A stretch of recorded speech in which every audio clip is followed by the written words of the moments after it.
மழை வெள்ள நிவாரணமாக பேரிடர் மீட்பு நிதியிலிருந்து 10,000 கோடி ரூபாயை தமிழகத்திற்கு மத்திய அரசு வழங்க வேண்டும் என தமிழ்நாடு காங்கிரஸ் கமிட்டியின் மகளிர் அணி தலைவர் விஜயதரணி தெரிவித்திருக்கிறார்.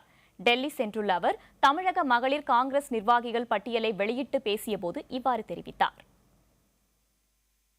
பேரிடர் நிவாரணம் மற்றும் வெள்ள நிவாரணம் என்பது மத்திய அரசால் பெரிய அளவில் நிதிகள் வழங்கி நடைமுறையில் கொண்டு வரக்கூடிய திட்டங்கள் ஏற்கனவே அமலில் இருந்து கொண்டிருக்கிறது.